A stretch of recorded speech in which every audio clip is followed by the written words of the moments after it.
Good morning बच्चों आज हम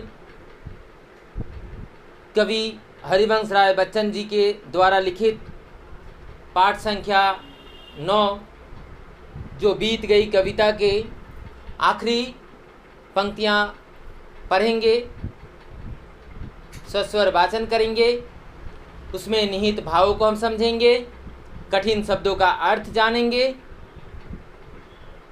तो बच्चों यह हमारी तृतीय लेक्चर है, इसलिए मैंने जो बीत गई कविता के बाद ही मैंने रोमान 3 लिखा है, ताकि इससे हमें पता चलेगा कि यह हमारी तृतीय कक्षा है या थर्ड लेक्चर है, जिसमें हम आगे की पंक्तियों का सस्वर वाचन कर हम उसके अर्थ को समझेंगे, निहित भाव को समझेंगे। तो बच्चों इस कविता को पढ़ने से पहले सभी अपना अपना बुक निकाल लें और पेज नंबर 81 यानी पृष्ठ संख्या 81 निकाल ले। साथ ही अपने हाथ में एक पेंसिल भी रख लो ताकि कठिन शब्दों का अर्थ लिख सकोगे। तो बच्चों इस कविता के जो शुरुआती हिस्सा हमने पढ़ा, उसमें हमने या शुरुआती जो फर्स्ट क्लास में हमने डिस्कस किया, जिसमें हमें कवि हरिवंश राय बच्चन जी के जन्मों के बारे में जाने कि उनका जन्म कब और कहाँ हुआ था, उनका देहावसान कब हुआ, उनके प्रमुख काव्य कृतियाँ क्या क्या हैं, और जो बीत गई कविता में हमने पढ़ा कि उनकी पहली पंक्ति में आकाश और तारों के बीचों का संबंध को दिखाया है। दूसरी पंक्ति में हमने मधुवन यानी बगीचा या गार्डन और फूलों के संबंध को दर्शाया गया है। अभी हम तीसरी पंक्ति को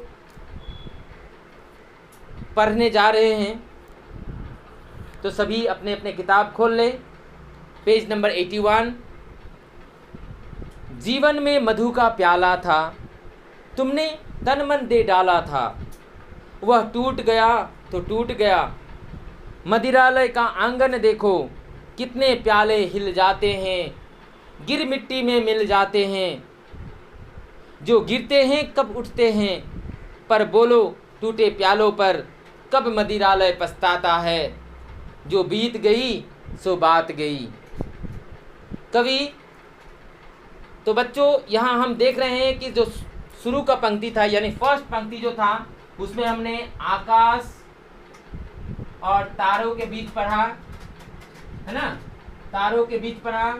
दूसरे थे जिसमें मधुवन और फूलों के बीच में पढ़ा हमने संबंधों को। जो तृतीय है उसमें हम पढ़ेंगे मधुशाला, है ना।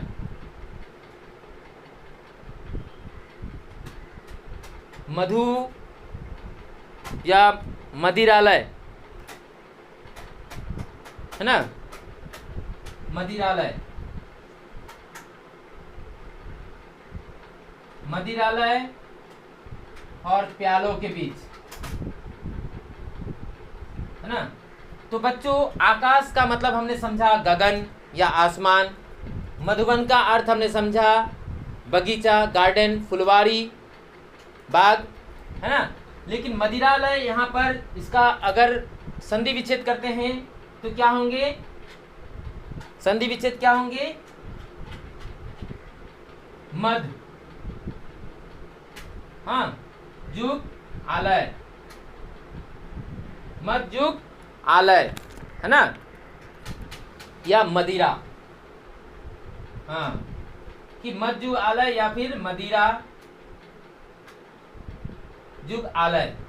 मदिरा यानी मद या किसे कहते हैं दारू, है ना, शराब, और आलय यानी गृह या घर, यानी मद के घर यानी मद के दुकान, मदिरा के दुकान या शराब की दुकान कह सकते हैं। तो इसमें कवि हरिवंश राय बच्चन जी कहते हैं कि जीवन में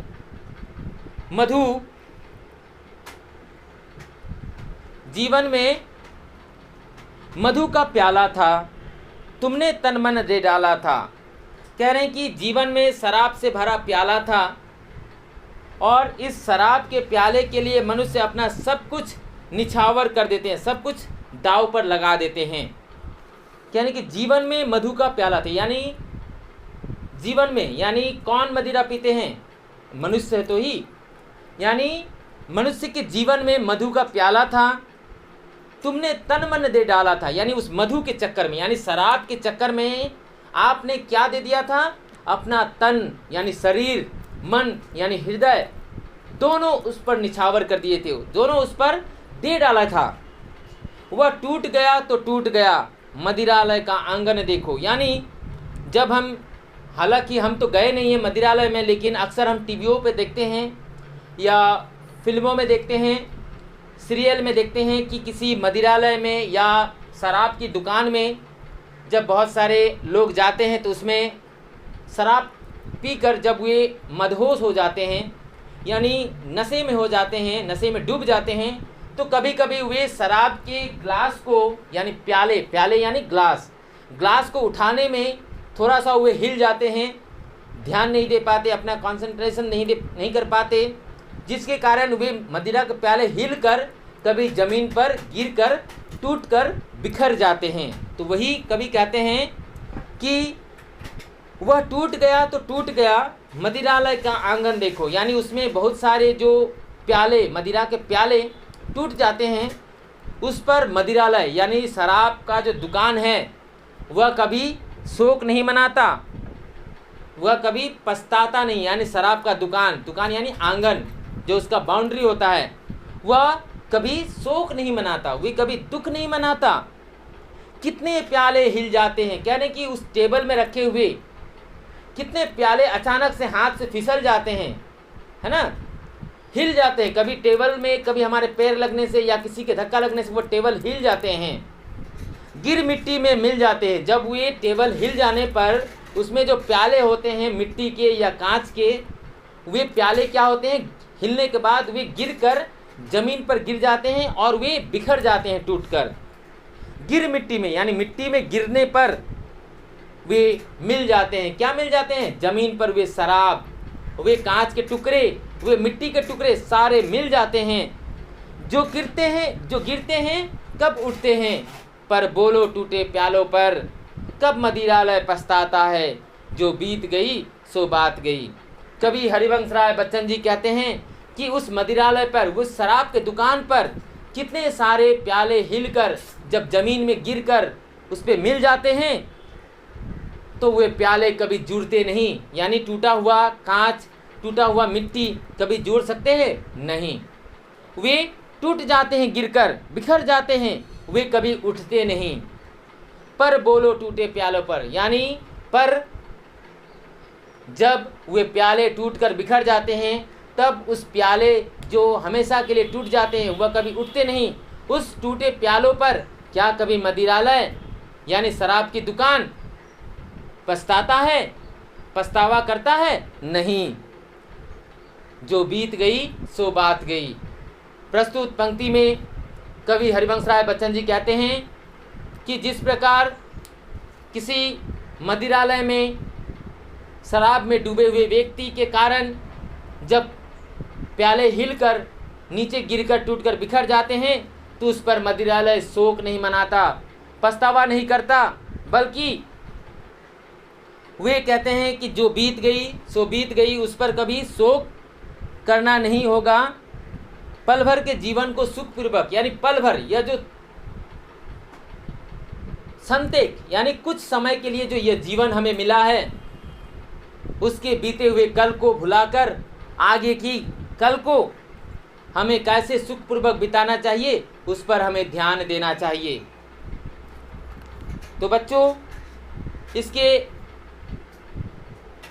चौथी पंक्ति जो हैं वे हम पढ़ेंगे कि कह रहे हैं कि मृदु मिट्टी के हैं बने हुए, मधु घट फूटा ही करते हैं, लघु जीवन लेकर आए हैं, प्याले टूटा ही करते हैं। फिर भी मदिरालय के अंदर, मदिरालय के अंदर मधु के घट हैं, मधु प्याले हैं। कहने की मृदु मिट्टी, मृदु यानी छोटे से कोमल, मृदु यानी कोमल, कोमल मिट्टी के हैं बने हुए, यानी मैं या जो इंसान हैं वे कोमल मिट्टी के बने हुए हैं। जो मदिरालय में बने हुए जो प्याले होते हैं वह भी कोमल मिट्टी के ही बने होते हैं। कहने की मृदु मिट्टी के बने हुए, यानी हम तुम सब कोमल मिट्टी के बने हुए हैं, है ना। मधुघट फूटा ही करते हैं, यानी मधु, मधु यानी शराब के, शराब, मधु यानी शराब, और घट यानी उसके बर्तन, या जिसमें शराब के प्यालों में जो शराब हम रखते हैं उसे कहते हैं मधुघट। कहने की मदिरालयों में मधुघट फूटा ही करते हैं, फूटते हैं, फूट कर बिखर जाते हैं, टूट जाते हैं, मिट्टी पे, जमीन पे मिल जाते हैं। लघु जीवन लेकर आए हैं, प्याले टूटा ही करते हैं। कहने कि यह हमारा जीवन जो है वे लघु है, बहुत ही छोटा है ना, बहुत छोटा जीवन है, कभी भी वे टूटकर बिखर सकते हैं। क्योंकि उसका जीवन जो है वह बहुत छोटा है, बहुत लघु है ना।